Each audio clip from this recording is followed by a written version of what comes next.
Welcome to the show नाजरीन। खबर है में खुश आमदेद। मेरे साथ हैं आरिफ हमीद भट्टी साहब और जनाब ताहिर मलिक साहब। नाजरीन, हमारा जो माशी बुरान है वो सियासी बुरान में डलता नज़र आता है और आज हमने देखा कि बहुत रेंगलिंग हुई आपस में सेंटर की काबीना में और बहुत से वज़रा ने मीडिया पर आकर भी बहुत से बांडे फोड़ दिए।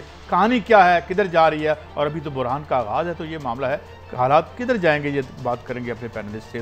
जनाब साबिक सदर आसिफ अली जरदारी साहब पंजाब के वर्कर्स को कह रहे हैं कि तैयार हो जाएं, यलगार हो। अरे भाई, भुट्टो साहब को गए हुए और भुट्टो साहब के पंजाब को बिछड़े हुए बड़ा अरसा गुजर गया है। बहरहाल ये नारे क्यों और ये बबकियाँ क्यों, इस पर बात करेंगे। और इसके अलावा क्या मौजूदा हालात में स्कूल्स को खोलना चाहिए, बच्चे अभी तक तो महफूज हैं, मगर क्या हम रिस्क ले सकते हैं। और साथ ही एक बहुत बड़ी लड़ाई जो हमारे पहलू में चल रही है, जिससे हम बचकर नहीं रह सकते, वो चीन के हाथों भारत की पिटाई है। क्या रूस चीन को रोक सकेगा, कैसे रोक सकेगा? जो 1.58 ट्रिलियन की इकॉनमी है चीन की, रूस की, जबकि चीन एक बहुत बड़ी सुपर पावर बन चुका है। कहानी किधर जाएगी? लेकिन भट्टी साहब, आज हमारी मेन स्टोरी तो ये है कि आप अंदर जो कहते हैं अपने गंदे कपड़े चौक में आके धोना, तो हमने चौक में गंदे कपड़े जो धोने शुरू किए हैं। और एक सवाल पूरा होने दीजिए, अब क्या डबल और ट्रिपल एजेंट सामने आने शुरू हो जाएंगे? जरा गौर कीजिएगा मेरे इस सवाल पे। बिस्मिल्लाहिर्रहमानिर्रहीम। जब नलका ही चौक में लगाओ तो कपड़े तो फिर वहीं धोएंगे ना। अच्छा, तो नलका पहले महफूज जगह पे लगाना चाहिए, महफूज हाथों से लगाना चाहिए, पता हो कि उसमें लीकेज तो नहीं हो रही। नलके लगाने वाले भी कभी कभार गलती कर जाते हैं ना, मान लिया करें। बड़ी लिमिटेड से गुफ्तगू करने की गुंजाइश होती है बाद इशुओं पे। गुजारिश ये है कि फवाद चौधरी ने पहली दफ़ा ये बात नहीं की, इससे 10 गुना ज़्यादा इख्तलाफत ज़्यादा है। मैं आपको सुना दूं, पहले आप कह रहा हूँ। हाँ जरा प्लीज बात चौधरी साहब की बात सुना दे, जरा बात जरा क्रिस्प हो जाएगी, सुनाएं जरा। तो जो हमारे जहांगीर तरीन साहब ने असद उमर साहब और शाह महमूद कुरैशी साहब, इसमें इन फाइटिंग इतनी ज्यादा हो गई कि पॉलिटिकल क्लास जो है वो सारे खेल से ही बाहर हो गए। और ये जब पॉलिटिकल वैक्यूम क्रिएट हुआ, उसको फिर फिलअप किया नए लोगों ने, और नए लोगों में भी उन लोगों ने फिलअप किया जो पॉलिटिक्स से थे ही नहीं। जब वो इमरान खान की बुनियादी टीम हिल गई, तो वो जो नए लोग थे वो तो फ्रेंकली उस आइडियाज के साथ अलाइन ही नहीं थे, और ना है, और ना ही शायद कैपेसिटी भी नहीं है। सो ये इस झगड़े ने, मुझे लगता है कि पार्टी को बहुत नुकसान पहुंचाया। अब यकीनन इस तमाम गुफ्तगू के पीछे तो कोई भी नहीं होगा, ये अपनी इनकी जाती राय है। ये राय होती है। गुजारिश ये है कि मार्शल लगती हैं या फौजी चलाते हैं हुकूमत, ठीक है, मुशर्रफ था, ज़िया-उल-हक था, यहाँ पॉलिटिकल हुकूमत होती है।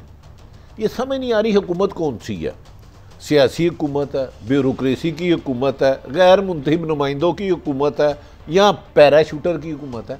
पैराशूटर इस हुकूमत में सबसे ज़्यादा फाल और एक्टिव है। जितनी आर्डर इनके चल रहे हैं कहीं नहीं चल रहे। फवाद चौधरी साहब से जब बयान हुआ तो कल भी मेरी उनसे बड़ी तफसीली गुफ्तगू हुई।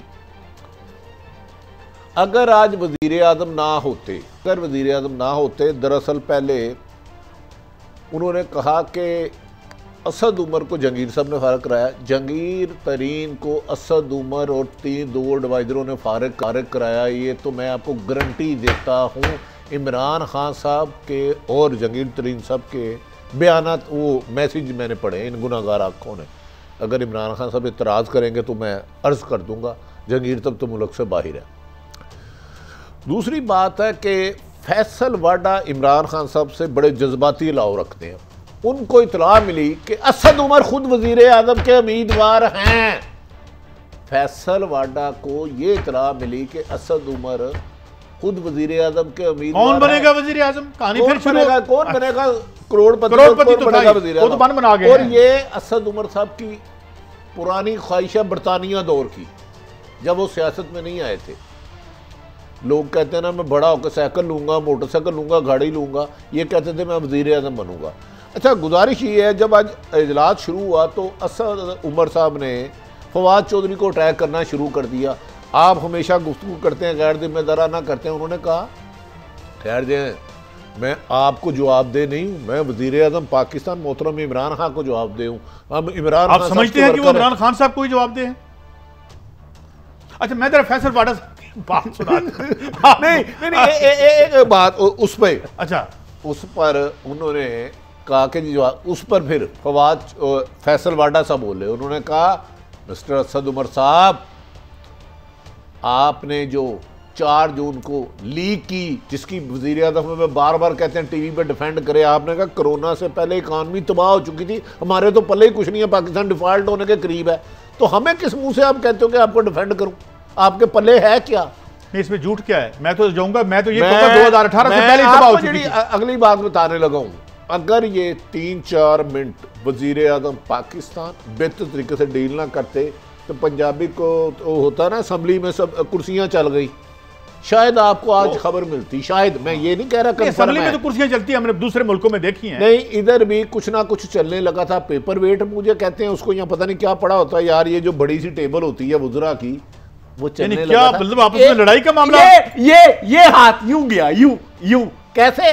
और यार ये कैमरा क्लोज करो यार, मैं मुझे नाम भी लेना पड़ जाएगा, यूं ये चलने लगा था काम। एक गुजारिश है, किसी की नाक, किसी के कान, किसी की आंखें, किसी की दुम, किसी की चोंच, रिजल्ट यही आना था। की ब्रेक वापस आएंगे तो वाडा साहब को भी सुनाएंगे और कहानी किस समझ जा रही है इसके भी इशारे देखने की कोशिश करेंगे।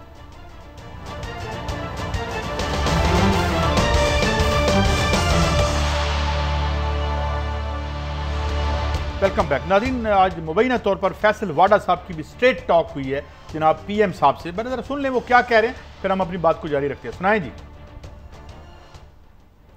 जिस टाइम फ्रेम का जिक्र करें उसमें फाइनेंस मिनिस्टर असद उमर साहब थे, तो ज्यादा बेहतर होता आप असद उमर साहब को बुलाते और पूछते कि जी हफीज शेख साहब ने तो अभी लिया है चार्ज। मेरा बहुत ज्यादा कंसर्न अरशद साहब इस चीज के अंदर है कि ये वो डॉक्यूमेंट्स है, these are called secret documents, इनकी leakage is now my concern, a very very big concern. ठीक है, आई एम सॉरी, आप माइंड मत कीजिएगा, आप सहाफी हैं, आपका रास्ते होंगे, लेकिन ये डेलिकेट और बहुत सीक्रेटिव पाकिस्तानी डॉक्यूमेंट्स है। ठीक है जी, हम इसका आपकी हुकूमत की कारकर्दगी बता रहे हैं ना। काबीना में 10 सीक्रेट डॉक्यूमेंट्स आते हैं, आपके पास ड्यूल नेशनल्स बैठे हैं, आपने इतने सारे ऐसे पीएम्स बना दिए हैं जिन सारों के पास ये सीक्रेट डॉक्यूमेंट जाते हैं। भट्टी साहब केड़ा के 8वीं राज पता लग गया लोगों को, जो सानू पहले नहीं सी पता? नहीं, देखें, गुजारिश ये है कि कुछ डेकरम होते हैं मीटिंगों के, कुछ अदारों के। एक सीक्रेट डॉक्यूमेंट है, जर्नलिस्ट का काम है खबर निकालना, अरशद शरीफ ने वही किया जो उसको करना चाहिए था, इसलिए मैं उसे पसंद करता हूँ कि इन्वेस्टिगेटिव जर्नल था। गुजारिश है वो डॉक्यूमेंट असद उमर ने खुद लीक किया, खुद लीक किया ताकि इमरान खान पर ज्यादा दबाव बढ़े। फैसल वाडा साहब बिला वजह नहीं गुफ्तगू कर रहे, वो भी हैरान रह गए थे कि ये डॉक्यूमेंट कैसे लीक हुआ। ये आज की जो गर्मी सर्दी मीटिंग में हुई है, इसकी बहुत सारी वजूहात हैं। नहीं, क्या मुझे सवाल बीच में, क्या जहांगीर तरीन साहब की वजह से तो मुश्किल में नहीं आ रहे अपना असद उमर साहब? देखें, जहांगीर तरीन ये उनकी मूव तो नहीं है कि आप कोई तस्लीम करे ना करे, इस हुकूमत बनाने में मेरा ख्याल है जहांगीर तरीन का रोल है। जो 25 जुलाई 2018 को इलेक्शन हुआ था, उसके बाद असद उमर और 3 और साजिशों ने उनको बाहर फेंक दिया। हो सकता है वो रिटेलिएट कर रहे हो? नहीं, वो कर रहे हो, देखें ये उनका हक है। लेकिन दूसरा, आज मैं आपको एक बात कह रहा हूं कि इसमें 2 वज़रा का ख्याल था। एक वज़ीर के बारे में उसकी जो मुलाकात मुस्लिम लीग नून की अहम शख्सियत से बरास्ता बठंडा हुई, वो भी कहने की, इमरान खान का मूड देख के उस वज़ीर साहब से मेरी बात हुई, वो मैं कहा सर आज तो आपने वो भी बात करनी थी। कहता नहीं यार, वो हालात बड़े तल्ख हो गए, मुझे वो बात करना मुनासिब नहीं था। ठीक, तो ये हालात अंदर बहुत बिगड़ चुके हैं। अच्छा, ये कुछ इलेक्टेड वर्सेस नॉन इलेक्टेड की मलिक साहब बात हो रही है। पहले मैं आपको सुना देता हूं कि एक बात बता दें, इमरान खान साहब बड़ी अच्छी बातें करते हैं, अच्छा चाहते भी होंगे। उन्होंने कहा था तमाम आमनाने खसूसी अपने एहसास जाहिर करें, किसी एक के जाहिर हुए हैं। काजी साहब ये भी तो खैर किसी के जाहिर नहीं होते, नहीं होते। लेकिन मैं सुनाता हूं आपको मलिक साहब, मैं आप सवाल आपकी तरफ लेके आ रहा हूं, पहले सुने इन्होंने क्या कहा था। पहले असद उमर साहब फाइनेंस मिनिस्टर थे, जहांगीर तरीन साहब ने बड़ा जोर लगा के उनको जो है वो फाइनेंस मिनिस्टर से फारिग करवाया। फिर असद उमर साहब दोबारा आए, उन्होंने पूरी कोशिश करके तो जहांगीर तरीन को फारिग करवा दिया। और इसी तरह से शाह महमूद कुरैशी साहब ने भी मुलाकातें हुई तरीन साहब से, लेकिन उनकी कोई आपस की कोई बात बनी नहीं है। और प्राइम मिनिस्टर साहब का जो एक विजन था या जो जिस तरीके से इम्प्लीमेंटेशन होनी चाहिए थी, वो हुई ही नहीं। अगर आप इतने एडवाइजर्स होंगे, हमारे इतने ऐसे पीएम्स होंगे और इलेक्टेड लोग जो है वो मुंह देख रहे होंगे एक दूसरे का, और वो किसी भी जो है वो की फैसलों में डिसीजन मेकिंग में शामिल नहीं होंगे, तो जाहिर है फिर वो पार्लियामेंट्री फॉर्म ऑफ गवर्नमेंट के ऊपर क्वेश्चन मार्क आ जाएगा। मलिक साहब, पहले मेरा सवाल सुन लें। बिल्कुल ठीक है, हम बड़ा हम अपने नुमाइंदों की बड़ी इज्जत करते हैं। हम फर्ज करते हैं कि सारी ताकत इलेक्टेड नुमाइंदों के पास चली जाती है, सारे कलमदान इनके पास चले जाते हैं, तो आइए मैं आगे इनके सामने कान पकड़ लेगा। Is this the real issue? I am just asking you. नहीं, IMF से पहले एक क्वेश्चन का मेरा कमेंट करना जरूरी बनता है। मेरा सवाल अच्छा, पहले फैसल वाडा की भी सुन लें, मैं इकट्ठी बात आपसे सानवी सुन लो। एक मिनट, ये जो आपकी तरफ आ रहा हूं, सुना दीजिए फैसल वाडा को। हमारे लिए तो इमरान खान साहब मेरे लिए मेरा सियासी वालिद है, ठीक है जी। तो हम उनके सामने वही चीज़ रखेंगे जो हम अपने घर में पैदाशी वालिद के सामने रखते हैं। अगर आप बाप को अपनी सही चीज़ नहीं बताएंगे तो आप अपने घर को भी डुबा देंगे, बाप को भी डुबा देंगे, अपने आप को भी डुबा देंगे। जो यस मैन होते हैं ना, पार्टी की लीडरशिप को मरवाते भी वही है, चाहे वो किसी भी पार्टी में हो। और हम भी ये समझते हैं कि हमें भी यस मैनों ने बड़ा नुकसान पहुंचाया। और यस मैन, अच्छा, यानी आप एक्सपीरियंस है फैसल वाडा साहब और PTI को बता रहे हैं कि यस मैनों पे नजर रखें कि आप लोगों को भी यस मैनों ने मरवाया जो यस सर करते हैं। सही कह रहे हैं बिल्कुल। मैं आपको कह रहा हूँ कि ये नदीम बाबर तो वही है जो हर जगह पे एक बैग उठा के आए हैं, इनका आप जरूर चेक करें। अच्छा, यस मैनों की बजाय अगर नो मैन आ जाए तो ठीक हो जाएगा? नहीं, यस नो का इशू नहीं है। मैं खान साहब पे, इमरान खान साहब की कप्तानी पे बात करना चाहूँगा। इमरान खान की जो रेटिंग बनी है ना क्रिकेट की दुनिया में, उनको कहा जाता है ऑल टाइम ग्रेट कैप्टन्स। ये मैं बाहर वाले लोग कहते हैं। मेरा क्वेश्चन जो आप इस प्रोग्राम में बनता है कि ये सारी FIR इमरान खान की लीडरशिप पे हुई है। फवाद ने जो कहा है, यो बाकी की भट्टी साहब ने आपको इनसाइड बता दी है, वाडा वो एक पर जो कर रहा है वो सारी जगह। मेरा क्वेश्चन है, वेयर इज़ लीडरशिप? आपके हर इजलास में लड़ाइयाँ होती हैं, आपके अंदर कोई जगीर तरीन आता है, वो कहता है असद उमर को मैं निकाल दूंगा, असद उमर कहता है जगीर तरीन को निकाल दूंगा। इल्जाम है राजा साहब कह रहे हैं हमें भी उन्होंने मरवा दिया। जो भी है, इसका मतलब जो सबसे बड़ा क्वेश्चन रेज हो रहा है वो ये हो रहा है कि 22 साल में इमरान खान की तैयारी क्या थी? What was his vision, what was his leadership, उसकी अपनी क़यादत क्या है? सिर्फ एक क्वेश्चन है जिसका हमने सवाल का जवाब ढूंढना है। क्या इस कैलिबर की क़यादत पाकिस्तान का वज़ीर आज़म बन सकता है? क्या वो IMF से निबट सकता है? क्या वो कोरोना से निबट सकता है? क्या वो शुगर से निबट सकता है? ये क्वेश्चन है सबसे बड़ा। मलक साहब बताएं मुझे, मेरा सवाल सुनिए। आप ईमानदारी करते रहे ना, बताएं मुझे। इन्होंने कैलिबर की बहुत अच्छी बात की। नवाज शरीफ का क्या कैलिबर था? चलो उधर चलो। नहीं, मैंने तो सुना जमाली साहब का क्या कैलिबर था, मेरा ख्याल शुजात हुसैन साहब का क्या कैलिबर था? ये कंपीट नहीं कर पा रहा इमरान खान से भी तो कंपीट कर पा रहा। एक तो फवाद चौधरी साहब ने जो गुफ्तगू की है, मेरा ख्याल है वो ठीक है मेरी इंफॉर्मेशन के मुताबिक, और वो चार्जशीट है प्राइम मिनिस्टर ऑफ पाकिस्तान के खिलाफ, चार्जशीट है। देखिए, हर जमात में इख्तलाफ होता है। मैं आपको कितनी बड़ी खबर देने लगूं, कुछ दिनों से शहबाज शरीफ, मोहतरम शहबाज शरीफ और मरियम नवाज में टॉकिंग टर्म्स नहीं है। ये सच है क्या? नवाज शरीफ की पूरी ख्वाजा आसफ और शाहिद हकान अब्बासी एक टेबल पे खाना खा सकते हैं? मैं स्ट्रेट सवाल करने लगूं, बड़ा मुश्किल है, बड़ा मुश्किल। मैं इससे भी मुश्किल जवाब देने लगा था, आगे बड़ा मुश्किल गया, वरना इनकी हो जानी थी। बड़ी मुश्किल सवाल है, बड़ा मुश्किल सवाल है। जहां पे इमरान खान साहब ना कर रहे हैं वहां हाँ हो जाती तो ये बोलते बाकी नहीं। देखिए, इमरान खान साहब ना कर ही नहीं रहे। बदकिस्मती ये है कि 25 जुलाई 2018 से पहले वाला इमरान खान वो नहीं रहा, वो कहीं खो गया है। हम भी उनकी तलाश में थे, हमें भी यकीन था वो आएंगे। लेकिन ये बात तो मलक साहब की सच है ना, कप्तान अगर अपनी टीम को, अपने 10, 15, 25 लोगों को अगर इकट्ठा नहीं रख सकता, कप्तान किस नाम का है? 22 करोड़ आवाम को कैसे चलाएगा? भट्टी साहब, जब 56 MNA एक सरमायादार की जेब में हो, इमरान ने करना की है, तो फिर हुकूमत छोड़ दें। मैं तो पहले कह रहा हूं, कमाल बात है, हुकूमत सारा जो आपने उस पे रखा हुआ है। एक कमेंट को कारी साहब कुकड़ी अपनी पैड़ी जी दूजियां दे कारण भट्टी साहब एक कमेंट में कारण डाला है तो लड़ो ना। डबल और ट्रिपल एजेंट बाहर आ रहे नहीं आ रहे। भट्टी साहब मैं कह रहा हूं 4 एजेंट है, और एक एजेंट की मैं बात बता दूं जो इमरान नवाज शरीफ ने परसों लंदन से लॉन्च किया है।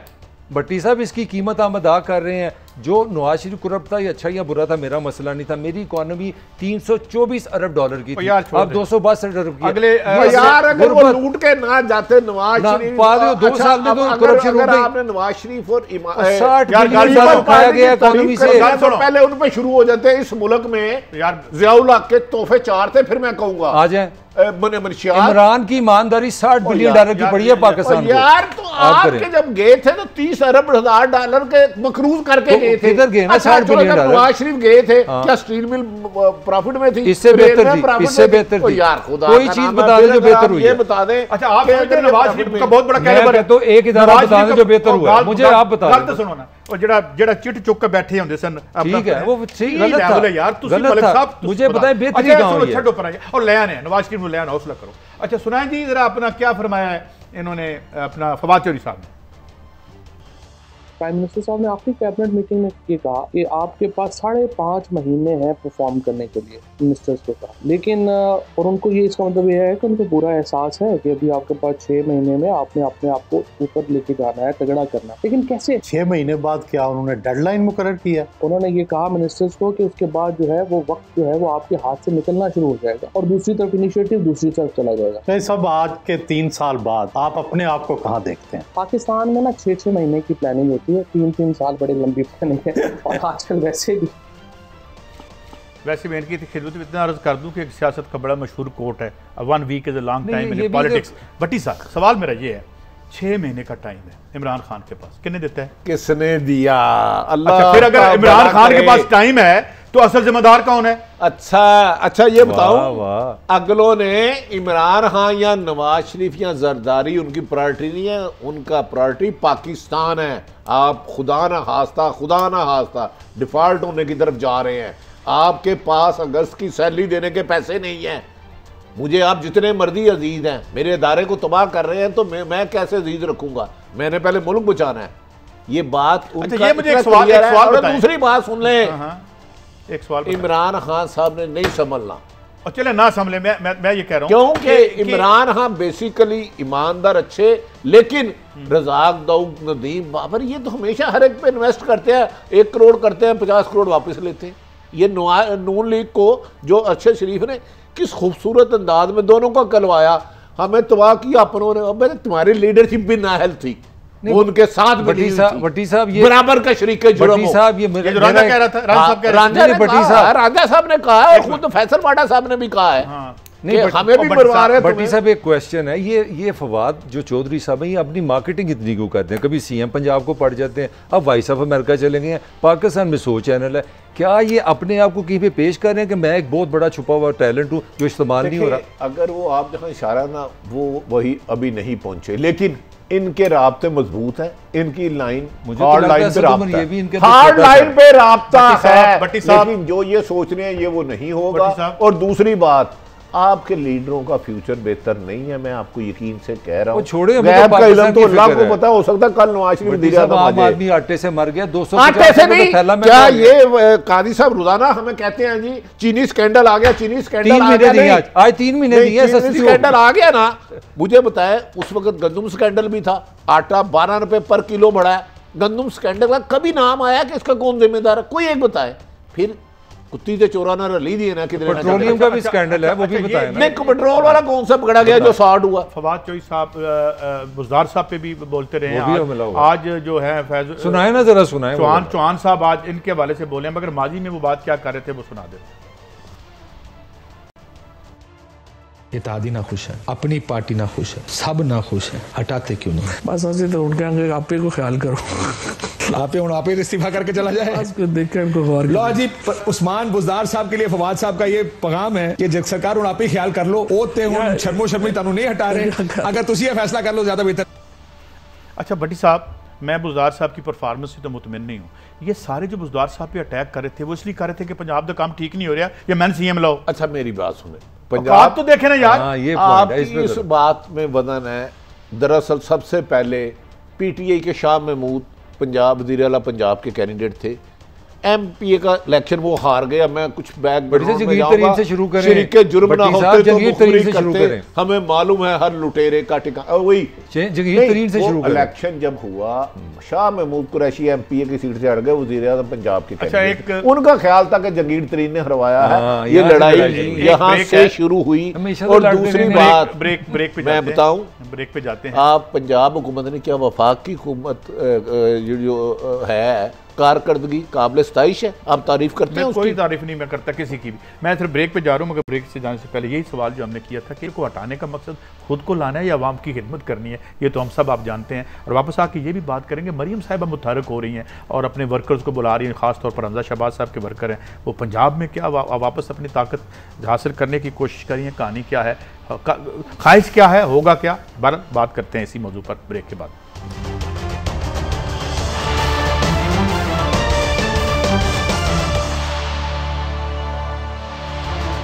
Welcome back. भट्टी साहब, मेरा बड़ा सादा सा झटका सा सवाल है कि अगर ये नंबरदार नहीं रहता तो मेरे नंबरदार बनने के चांस हैं। मरीम साहब भी मुतहरक हो रही हैं और लोग भी मुतहरक हो रहे हैं। कादी साहब, इक़्तिदार जो ना, इक़्तिदार खून के रिश्ते तोड़ देती है। मैं आपको कितनी बड़ी बात कर रहा हूँ, शहबाज शरीफ ने सारी उम्र अपने बड़े भाई पाजी के वालिद जितना एहतराम किया, इतना कोई नहीं करता। मैं आपको ये बातें पूरी इंफॉर्मेशन पे कह रहा हूं। मरियम करती हैं इनका इतना एहतराम। लेकिन आपको पता है मरियम ने अपने चचा शहबाज शरीफ की CID के लिए चंद लोगों को मामूर कर दिया, और जिसका शहबाज शरीफ साहब को इल्म हो गया है कि मरियम ने मेरे पीछे मुस्लिम लीग नून के ही बंदे लगाए हुए हैं। किस किस्म की CID? कुछ अरसे से शहबाज शरीफ साहब ने, खबर है कि अपने बड़े भाई को कहा कि मेरी बेटियों की तरह मरियम, लेकिन ये आखिरी लिमिट क्रॉस कर रही है, हमारा खानदान इस स्टेज तक आ गया है, मुझे बता दें कि ये कब बाग आएगी बेटी हमारी। तो एक बंदा जो इस वक्त पिंडी का रिहायशी है, पिंडी के रिहायशी हैं, लाहौर से मुंतहिब हुए हैं, वो शहबाज शरीफ और मरियम नवाज के इख्तलाफात खासी हद तक कराने में कामयाब हो गए हैं। तो आप कह रहे हैं खत्म करवाने में या इख्तलाफात करवाने में? नहीं, इख्तलाफात बढ़वाने में काफी हद तक, और कोशिश कर रहे हैं। जरूरत तो नहीं थी ज्यादा, मगर इतनी कोशिश नहीं करनी पड़ी। नवाज शरीफ का क्या रोल है? नवाज शरीफ ने कोई नसीहत नहीं की। देखिए, नवाज शरीफ की बहुत ज्यादा लाडलियां हमारी बहन मरियम नवाज। नवाज शरीफ को भी एहसास हो गया कि उनके बयानिए की वजह से उनका पूरा खानदान इस वक्त दांव पे लग गया है। ये बहुत बड़ी तकलीफ होती है जब मियाँ शरीफ साहब दुनिया से गए तो लाहद में नवाज शरीफ और शहबाज साहब नहीं उतार सके, कुलसूम साहबा गई, अल्लाह उन्हें जन्नत नसीब करे, हुसैन और हसन नहीं उतार सके। बाद लोगों का कहना है कि मरियम की जिद ये स्टेज ला रही है। अब शहबाज शरीफ साहब ने कुछ लोगों को बुला के कहा है कि ये जो आप दो डबल पॉलिसी कर रहे हो ना, ये बाद आ जाओ, मैं भाई जान से बात कर लेता हूँ, क्योंकि शहबाज शरीफ की पिछला हफ्ता अच्छा गुजरा है। आज सितारों का हाल कहते हैं ना, आज का दिन कैसा गुजरा है, तो इत्तफाकन उन्हें एक अच्छे नंबर से कॉल आ गई। नंबर तो वो नहीं पढ़ सके, लेकिन गुफ्तगू अच्छी हो गई। मैं ये नहीं कह रहा कि नताइज क्या होंगे बार बार, वो गैब का मुझे नहीं पता, लेकिन मरियम नवाज और शहबाज शरीफ के रास्ते अब जुदा हैं। यूं कल इकट्ठे हो जाए उसका नहीं पता, यूं अब दो मुस्लिम लीगें बन जाएंगी। अब एक मुस्लिम लीग M बनेगी मरियम, और एक मुस्लिम लीग शहबाज शीन। क्या बनेगा? उसका एक स्कोप तो है ना। देखें, एक स्कूल ऑफ थॉट है, आप उसे डिसएग्री कर सकेंगे। पाकिस्तान में अल्टीमेटली अग्रेसिव पॉलिटिक्स बिकेगी, और मरीम उसकी कैंडिडेट। अच्छा, अग्रेसिव पॉलिटिक्स कर रही है वो करे ना करे, पाकिस्तान को बात है, करे ना करे। ओ गाल सुनो, मेरे कल नु ब्याह होएगा, मेरी बीवी आएगी, मेरा पुत्र होएगा, बड़ा होएगा, और गाल सुनो पायलट बनेगा, वो जहाज पढ़ाएगा, जहाज उड़ाएगा, नाल ही नींद खुल गई, उन्हें चपेड़ मारी, उन्हें क्या बाहर बंदा आया हुआ तो उन्होंने 3 दिन से उसके पैसे नहीं दिए। ये मलक साहब के साथ वो वाला पायलट में आई थी ना, 5 सालों के बाद आई थी, क्या हुआ था यहाँ पे? साथ उसने कुर्बानी दी थी। अब बेनजीर के साथ ये जुल्म ना करे कि मरियम से कंपैरिजन करे, ये मेरी राय है। अग्रेशन बिकेगा, मुझे बात करने देना कुछ, मतलब उनकी बातों में भी सच्चाई होती है।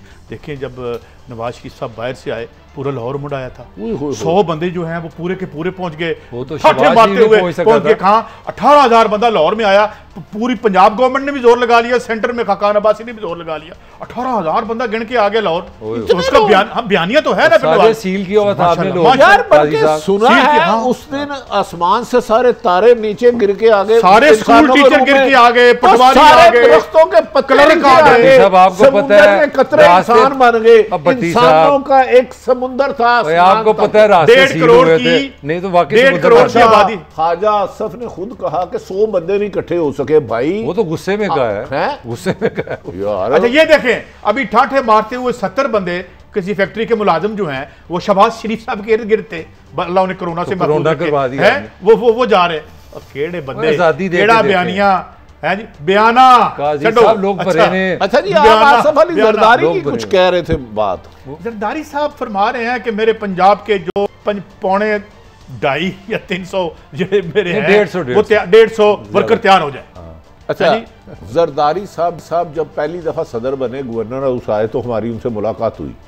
हर हफ्ते आऊँगा, तो मैंने कहा सर मेरे ख्याल में तो अब उतना नुकसान ज़ियाउल हक और मुशर्रफ ने नहीं पीपल्स पार्टी को पहुँचाया जितना आपके इस दौर में हुआ। वो कहता नहीं खड़ा कर लूँगा। फिर आपको पता है एक स्टेज आई, बिलावल साहब कन्वेंशन कर रहे थे, लोग नहीं बढ़ सके, कमर जमा कारा साहब और चौधरी मंजूर के अलावा मुझे तो पीपल्स पार्टी के कोई तीसरे बंदे का नाम नहीं पता है। आपको पता ये बड़ा पुराना चूर है। जब आपने मेहनत कशों की पार्टी को जो है वो अपना शुगर मिल मालकान की पार्टी बना दिया तो फिर अच्छा मेरी बात सुन ले, ये पंजाब तो खैर आ ही नहीं सकते ना, लाहौर नहीं जाऊंगी, ये पंजाब नहीं आ सकते। क्या आसफ अली जरदारी ने पिछले 12 सालों में जो सिंध का तबाह किया है, जो कराची रोशनियों को चहरता, जो हर एक का दिल था, कराची के बगैर पाकिस्तान नहीं होता, जो उसकी तबाह हाली है, जरदारी साहब कभी उसमें भी नजर रखेंगे? देखें, बिजली वहां पे ब्लैक हो रही थी, पानी वहां पे ब्लैक हो रहा था, और ये जो हाइड्रेंट्स थे, हाइड्रेंट्स के कौन थे वो? मुजफ्फर टपी साहब, क्या नाम था उनका? यार क्या कर रहे थे ये लोग वहां पे? क्या अवाम के उन्होंने हशर किया? मुझे यूं लगता है कि उन्होंने अवाम से कोई दुनिया में मुझे वो जगह बताए जहां नामालूम अफराद 40,000 कराची कब्रें हों, कराची कब्रें। कराची जरदारी साहब उस कराची को रेंजर ने साफ किया। खुदारा उस सिंध को फोकस कर लें, आए पंजाब आपका है, लेकिन याद रख लें क्या बेचेंगे। अच्छा भट्टी साहब, मेरा काम है आपको तंग करना। वैसे जनरल मुशर्रफ के जमाने में कराची तो जन्नत था ना, कोई कत्ल होगा, इतना प्यार था, इतना मजा था। सब कुछ जरदारी पे डाल, मलिक साहब सब जरदारी पे डाल। हमारी किसी जराइम पेशा आदमी से कोई कमिटमेंट नहीं है। मैं परवेज मुशर्रफ ने बंदे मरवाए MQM से, याद आ गया, मैं बोल के कह रहा हूं, लेकिन मुझे नवाज शरीफ के जुर्म नहीं भूलते। और इमरान खान अगर फेल होगा और इसकी इर्द गिर्द माफिया जो होगी, मैं उनका मुलाजिम नहीं हूं। हमने यहाँ पे हम अवाम के मुलाजिम हैं। अब कराची में लोड शेडिंग बात करनी है। अब कराची को अब यार मरने से वहां इंसान मर गए ज्यादा, उतने कोरोना से नहीं मरे। पीने का पानी वहां ब्लैक, बत्ता हो रही वहां, बोरी बंद लाशें वहां, कब्जे वहां, वो बच्चे अगवा वहां। अब आपने कातिल पकड़ा उसका उजैर बलोच के बारे में, जिसके बारे में सुना है इंसान के सरों के साथ फुटबॉल खेलता था। वो कितना बेबस कानून है यार, अभी तक उसको नहीं सजा दे सका। उसकी रिपोर्ट क्यों नहीं होती भट्टी साहब? पीपल्स पार्टी क्यों नहीं बताती क्या? मुझे तो समझ नहीं आती। मुझे तो आज भी प्राइवेट अस्पतालों पे जो लूट मार डाका था कोरोना पे, कोरोना ने कम नुकसान किया, प्राइवेट अस्पतालों ने ज्यादा किया। उस पर भी सुप्रीम कोर्ट लाहौर ने, अल्लाह उनको जिंदगी दे, जज साहब ने लिया। हुकूमतें तो हर तरफ सोई हुई है, सारा फ्रॉड हुआ है। हुकूमतें नजर आती हैं। पहली बात तो ये कि प्लाज्मा, फिर हम आएंगे आज, फिर हाईकोर्ट ने डिसीजन किया ये फ्रॉड हुआ है, लूट मार हुई है प्लाज्मा के नाम पे। शायद इस हफ्ते एक स्टोरी दें, एक्टेमरा और ये जो 3 दवाइयां थी जो FDA ने, जो दुनिया की सबसे बड़ी मेडिकल बॉडी है अमेरिका की, उसने, और यहाँ पे मैं खबर दूं आपको, रॉ शेख इदारा है बहुत बड़ा जो फार्मास्यूटिकल कंपनी है, उसने एक्टेमरा जो अब दवाई इस्तेमाल करने से रोक दिया है, वो इतनी पूरी दुनिया में नहीं बिकी जितनी पाकिस्तान में बिकी। अच्छा, और ब्लैक हुई है। अच्छा कैसे सुन लें, और लगने से chief justice Lahore high court से गुजारिश करता हूँ सर्जिमेंट भेजे, उमर अस्पताल, ये डॉक्टर अस्पताल भेजे, नेशनल नुमान अस्पताल भेजिए। ये 5-7 अस्पतालों की कोरोना में जितनी इनकम है, अगर ये आप पता करा लें तो आप समझे आपने जिहाद किया है। ये माफिया इतना मजबूत है, ये मास्क की कीमत 10, 20, 50 जगह बिकी है, जिसपे गरीब आदमी जो सारा दिन मजदूरी करता है, 400 रुपए दिहाड़ी मिलता है, उसको 200 रुपए का मास्क इन्होंने बेचा है। यार ये तो हुकूमत का इतना बड़ा फेलियर है कि बदकिस्मती है। प्राइवेट स्कूल वो डाके मार रहे हैं हमारी जेबों पे, आपके बच्चों की जेबों पे। भट्टी साहब आपको पता है डॉक्टर नर्सों की कुछ 4,000 के करीब लोग हैं नहीं साइकोलॉजिकली मरीज बन गए, कोई सपोर्ट नहीं, कोई आप ख्याल नहीं कर रहे। हमारे फ्रंट लाइन सोल्जर हैं, उड़ाने आप मास्क नाकस देते हैं, किट नाकस देते हैं, खुदा का वास्ता यार। अब तो चिट दे दी ना, अब तो FIA और नैब दोनों ने क्लियर चिट दे दी कि हमने जो मास्क एक्सपोर्ट किए थे वो ठीक थे। मगर शहबाज गिल साहब आज तक कोई भी कोई सही काम किया है? मैं बताऊं इन लोगों के असल करतूत यार छोड़ दे। साहब ये क्या हरकत है शहबाज गिल साहब की? वो सिंध पहुंचे हॉस्पिटल में, वो रिपोर्टर बने हुए हैं, तो सारे हॉस्पिटल ही पाकिस्तान के एक तरह तो इस तरह लड़ते रहेंगे आपस में। अभी तो वो सिंध पहुंचे हैं, अगर कल को अचानक खबर आए कि वो अमेरिका पहुंच गए तो फिर क्या कर लेंगे आप? फिर वहां से भी खबर दे देंगे वो। यार देखिए, मैं ब्रेक पे जा रहा हूँ, ये जो जुल्म है, ये भट्टी साहब जिसका अक्सर बात करते हैं, और वो ये होता है कि ये क्या हो रहा है। अभी शरीफ मेडिकल कॉलेज की मुझे एक बच्चा मिला, 12-12 लाख रुपए फीस है वहाँ पे, और जो एक सेमेस्टर की फ़ीस की हम बात कर रहे हैं, कौन डॉक्टर बनाएगा अपने बच्चे को। और बाकियों का भी यही हाल है। और फीसों का ये हाल है कि आम आदमी तो प्राइवेट अस्पताल के आगे से या प्राइवेट स्कूल के आगे से गुजर भी नहीं सकता, चाहे जाए कि वो इलाज करवाए या बच्चा पढ़ाए। ब्रेक के बाद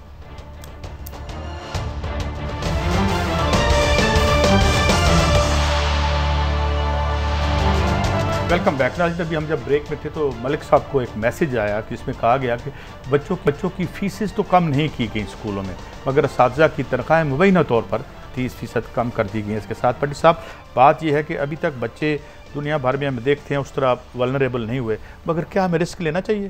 देखिए कादी साहब, मैं एक बात कहने लगा, अल्लाह का वास्ता हुकूमत को तो नहीं, मैं चीफ जस्टिस साहबान से मुखातिब हूँ, हुकूमत से तो मैं गुजारिश ही नहीं कर रहा, या वज़ीर आला पंजाब साहब आपसे, उन्हें मकबूजा कश्मीर भेज दे, स्कूल ना भेजे। खुदा के वास्ते बच्चे मासूम होते हैं, वो एहतियाती तदाबीर नहीं कर सकते। हमारे स्कूलों में सिवाय फीस की लूट मार के अलावा ना बच्चों की एजुकेशन को फोकस किया जाता है, ना माहौल को बेहतर रखा जाता है। खुदा के लिए ये ना करें, वरना इस कदर तबाही आएगी। आपके प्राइवेट अस्पतालों ने बड़े बड़े डाकुओं को पीछे कर दिया है, जितना माल लूट लिया है। और प्राइवेट स्कूल, याद रख ले, अमाजगाह है माफिया की। इनका ऑडिट करा ले कोई हुकूमत, कोई जज साहिबान सुप्रीम कोर्ट के, एक कमीशन मुकर्रर करें और प्राइवेट अस्पताल और स्कूलों का ऑडिट कराएं। आप साल में मनशियात की फसल से ज़्यादा पैसा ना कमाएंगे, मुझे पकड़ लेना। आपने टीचरों की तनख्वाह कम कर दी, बच्चों को सैनिटाइजर के नाम पे पैसे लेने हैं, ग्लव्स के नाम पे ले रहे हैं, और खुदा की कसम इस किस्म की खौफनाक लहर आएगी बच्चों की कादी साहब, तो वो जो इससे बड़ा जुल्म नहीं है। जो किताबों की और यूनिफॉर्म की हमने बाहर दुकानें खोल ली हैं, उसके बारे में मलिक साहब आप बताएं। आपकी तो हालत ये है, ये भट्टी साहब जो फरमा रहे हैं, आप क्रिकेट टीम नहीं बचा सके, 10 बंदों को कोरोना हो गया, 11 की टीम होती है ना 11, और 11 में से 10 को कोरोना निकले, बच्चों के साथ क्या करेंगे आप? कादी साहब, साकिब निसार साहब साबिक चीफ जस्टिस ने जब प्राइवेट अस्पतालों के माफिया को हाथ डाला, बहुत कम हिम्मत करते हैं, अच्छे लोग होंगे, मैं अच्छे लोग हमेशा कहते हैं, तो उन्होंने एक बंदे से पूछा आप क्या करते हैं, उन्हें स्कूल का कुछ नहीं था पता, उन्होंने कहा जी मैं डायरेक्टर हूँ। उसने कहा आपकी फीस कितनी है? 80 या 90 लाख रुपया तनख्वाह। सॉरी यार, तो आप इस अस्पताल में आगे गरीब बेबस माँ बाप खुदा की कसम रोटी नहीं खा पा रहे। आपके फेडरल मिनिस्टर तो फरमा रहे हैं कि 70% वालिदैन कह रहे हैं स्कूल खोलो, आप तो ये फेडरल मिनिस्टर के बच्चों को भेजें स्कूल। शफकत महमूद साहब फरमा रहे हैं, शफकत महमूद साहब के बच्चे मेरे ख्याल छोटे नहीं है, इनके जो नवासे नवूसे हैं ना, ग्रेड 22 के अफसर और मिनिस्टर, इन सब के बच्चों को स्कूल भेजें। और इन्हें पता चले जब इनका मासूम बच्चा जिसको खुदा ना खास्ता कोरोना हो जाए और वो बता भी ना सके उसे क्या है, यार इतनी एक तरफ दुनिया भर का बिजनेस आप बंद कर रहे हैं, जो मैं कहता हूं कि नहीं बंद होना चाहिए था उसको तरीके से, लेकिन मासूम बच्चों को आप कोरोना से दूर कैसे रख सकेंगे? उधर माली भी होगा, उधर पीएन भी होगा, ऑफिस बॉय भी होगा, बेंच होंगे, 50 किस्म के टीचर तो ऑनलाइन कर सकते हैं, एजुकेशन ऑनलाइन टेक्नोलॉजी का फायदा उठाएं। कादी साहब, इस स्कूल के लिए आप बहुत सॉफ्ट कॉर्नर रखते हैं, जहां जो के हर महीने बच्चों के माँ बाप की जेबों में डाके मारते हैं। आपकी पंजाब हुकूमत ऑनलाइन बकरे बेचने के लिए तैयार है, प्लान करा रही, तो बच्चों को पढ़ा क्यों नहीं सकते ऑनलाइन? सस्ता पढ़ा सकते हैं। मैं एक और अर्ज करता हूँ, ये जब से माशाल्लाह बहुत आला हमारी जो प्राइवेट यूनिवर्सिटियाँ मार्ज वजूद में आई और स्कूल जो आगे हैं, जितने आइंस्टाइन इन्होंने पैदा किए हैं पिछले माल भी, तो वो नहीं होंगे कोई 2 साल पैदा, तो कोई फर्क पड़ना है? नहीं पड़ जाएगा बच्चे। थर्ड क्लास आपके सिलेबस इंतहाई आपके। मुझे एक, मैं नाम नहीं लेता, एक एंकर है बहुत मशहूर, वो यूनिवर्सिटी में पढ़ाते थे पहले, एक मैं, वो कहते हैं कि मैंने कुछ बच्चों को फेल किया तो मैंने बुला लिया, उन्होंने कहा ओ भाई हम फीसें फेल करने के लिए बच्चों को लेते हैं, बताएं बहुत अच्छे रिजल्ट आ रहे हैं। कादी साहब, मलिक साहब बड़ी खूबसूरत बात की, बड़े 3-4 स्कूल हैं, उनके बड़े नाम है, वो ना सिर्फ 8-10 लोगों के नाम दे देते थे जो जिनके नंबर अच्छे थे। मैंने उधर थोड़ा सा एक रिपोर्टर था, मैंने कहा पता करो, कहता 90% हमारे बच्चे सही पास ही नहीं होते भाई। अच्छा, वो जो इतना कहता वो तस्वीरें हम चंद लोगों की लगाते हैं। अगर कोई सुप्रीम कोर्ट ऑर्डर करा ले कि इनके बच्चों के रिजल्ट कितने % आ रहे हैं, प्राइवेट अस्पतालों की लूटमार कितनी है, प्राइवेट स्कूलों की कितनी है, आपको क्या है बिजली वाला IPPs और पेट्रोल वालों को पकड़ने की जरूरत नहीं होगी, इनसे रिकवरी इतनी हो जाएगी। बड़ी साहब, कोई ऐसी खबर तो नहीं कभी आपको मिली कि कोई कोशिश की जाती है कि अपने स्कूल के बच्चों का जो बोर्ड फोर्ड का या दाएं बाएं का रिजल्ट है वो बहुत अच्छा है ताकि मार्केटिंग अच्छी हो हमारी? नहीं की नहीं जाती, अपने बंदे लगवाए जाते हैं। ओ यार ये एक बड़ा मामला है। अरबपति लोगों को देखो स्कूल के बिजनेस में आपका खान क्लोजिंग है भाईजान, क्लोजिंग में फिक्र देखो, आपके इमरान खान साहब से बड़ी जाती दोस्ती है, मुझे पता बड़े करीब है उनसे कि पैसे पूसे लगा के स्कूल ठीक करें, सरकारी स्कूल क्लोजिंग है जनाब नाज़रीन, स्कूल ठीक करेगा। बहरहाल बड़े मसाइल हैं, अभी रिसेशन का आगाज है, बुरहान अल्लाह ताला हमें से बाहर निकाले और कोई निज़ाम बदलने की हम बात करें। इजाज़त दें, अल्लाह हाफ़िज़।